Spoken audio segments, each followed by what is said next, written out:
Mr. Zelensky's government agreed to open direct talks with separatist leaders Zradenka. Coronavirus. Strong Naftogaz is not in Gazprom's interests. Closed. Forget about the handshake.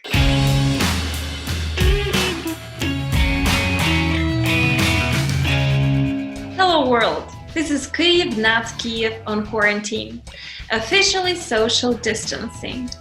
My name is Polina and somewhere on the other side of the screen is my colleague, Tetiana. We stayed at home because that's the smallest thing we can do to minimize the spread of the virus. Cities like Kyiv are shutting everything down. Restaurants, cinemas, malls, etc. Some people say that this is too extreme, but that is coronavirus, which is extreme.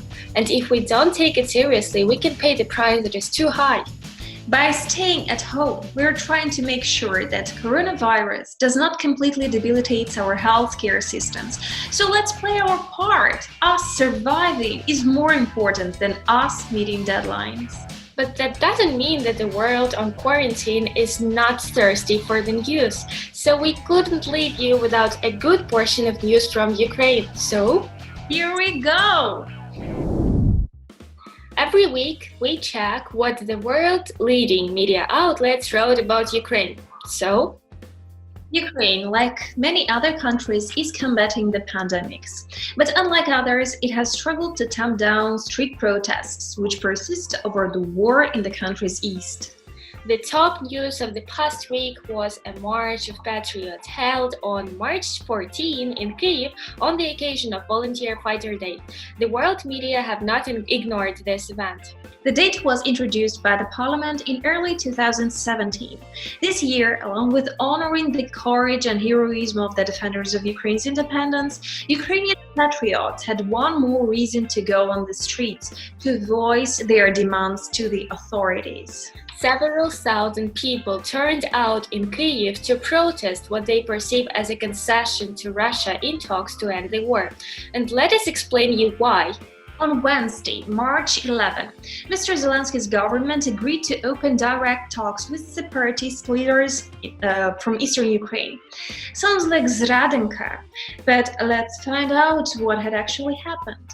An extraordinary meeting of the Trilateral Contact Group on the peaceful setting of the Donbass situation that took place in Minsk resulted not only in an agreement on additional troop withdrawal, exchange of prisoners, checkpoint openings, but also in an establishing of a mysterious consultation council.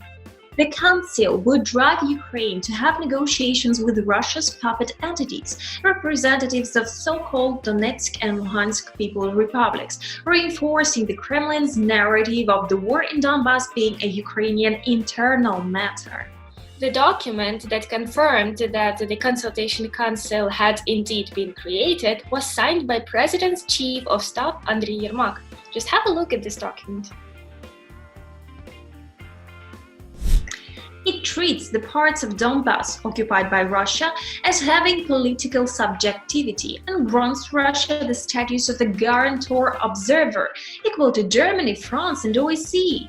In this format, the aggressor country will sit at a table as a mediator, not a side of the conflict. This is the same scenario that Russia once successfully implemented in Transnistria. Despite the ban on public gatherings, the police made no attempt to disperse the crowd. But the Interior Ministry on Saturday proposed a new law that would criminalize conscious endangerment of another person with a dangerous infection. Protesters say the demonstration must continue because the government otherwise uses the quarantine period to push through solutions that potentially harm the country. So, dear government, could we please postpone this Zradenka for a time after the quarantine? And now, a brief digest on other political developments in the country. The parliament has appointed Irina Venediktova as Prosecutor General. She is the former advisor to President Zelensky and lawmaker from his party. She replaced Ruslan Ryaboshapka on the post. Before the appointment, Ms. Venediktova served as the acting chief of the State Investigation Bureau. Public activists, as well as some of the MPs, are afraid of that Venediktova would do whatever Zelensky wanted, being 100% his person, unlike her predecessor. Another appointment and another newcomer is Igor Petrashko. He is a C-level manager at agro-holding Ukr Land Farming. He has become Ukraine's Minister of Economy. Mr. Petrashko succeeded Timofey Milovanov, who left his office when the parliament fired the cabinet of ex-Prime Minister Oleksiy Goncharuk. The supervisory board of the state-owned company NAK Naftogaz is satisfied with the work of its CEO, Andrei Kobolev. Therefore, the independent directors decided to prolongate the top manager's term for 4 more years. In response, the pro-Russian political forces immediately desperately criticized the decision. Strong Naftogaz is not in Gazprom's interests. Polina, what do you think about the main topic in the Ukrainian news of the week? Let me think. I even have the Instagram mask for this case. Show me. We have several options, Kyiv, not Kyiv episodes, or maybe coronavirus. Now, what a surprise. Yeah. So now a minute of biology classes. Do not confuse coronavirus, which is the name of the virus, with COVID-19, which is the name of the disease. And as for the news and as for the discussions, only the laziest of the laziest who are not writing posts about the virus, its impact on the world and Ukrainian economy, the quarantine regime and its necessity, or somebody said that its uselessness, and the ways of protection from this virus. Yet the topic is important. As of March 19, at least 16 cases of the virus have been confirmed in Ukraine, along with 2 associated fatalities. Unfortunately, further spread of COVID-19 is expected over the coming days and weeks. So let's have a look at how Ukraine is fighting pandemics. On Monday 16, Ukrainian President Volodymyr Zelensky announced nationwide quarantine measures in response to the ongoing virus outbreak. And the following day, all cultural, shopping and entertainment centers, restaurants, cafes and fitness centers closed. At least Uber Eats and Glovo are still working, thanks God. We also have a total ban on rail, air and bus, intercity and inter-regional passenger transportation services, and the suspension of subway in all the cities. Urban transport is still allowed for up to 10 people in minibuses and taxis and up to 20 people in trolleybuses, buses and tram cars. That provoked huge queues on the stops of the public transport. Mass gatherings for more than 10 people are also prohibited, including religious ceremonies and other rituals, so no more Vinnytsia marshes. But all public authorities, healthcare facilities and law enforcement agencies will operate as usual. Outlets selling food, products, fuels, medicine and medical products are permitted to stay open, as are those offering banking and insurance services. For now, all the enterprises and organizations are strongly recommended by the government to ensure working online, if that is technically possible. As for the foreign nationals planning to come to Ukraine, unfortunately, you will not be able to enter the country until March 29, and the rule may be extended depending on the situation. According to the National Security and Defense Council, Ukrainian citizens can still return to the country, but may be subject to observation procedures and self-quarantine.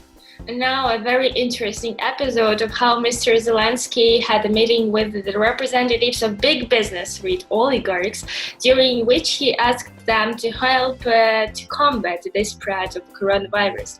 So he invited Oligarch Yaroslavsky, Oligarch Verevsky, Oligarch Kolomoisky. Quite an interesting party, I think. It's fascinating. The whole world is adjusting to the challenges of the new times so fast. Big and small companies are learning to work in distance, and even governmental agencies go online. Indeed, just have a look how 246 members of the parliament are voting in Spain. You can't see them? That's because they are all connected online. Therefore, the MPs are not welcome in parliaments today.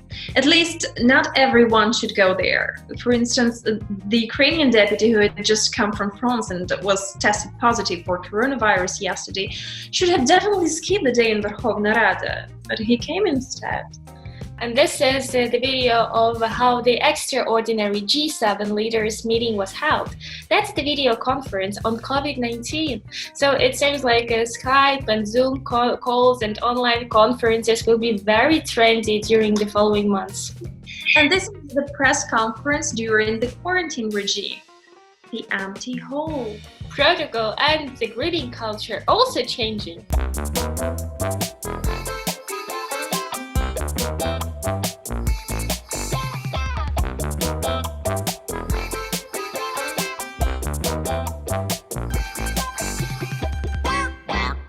Forget about the handshake.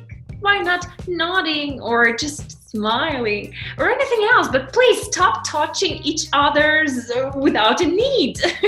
So, remember to wash your hands.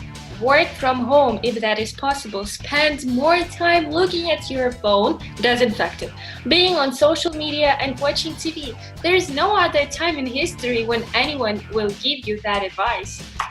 These were Tetiana and Polina. Stay safe, stay kind, and remember, Kyiv, not Kiev. From Ukraine, with love. Namaste. Konnichiwa. See you next week. Hello world, this is Kiev, not Chicago. And you know how it looks? It looks like usual. Now the main thing, is there a shortage of toilet paper?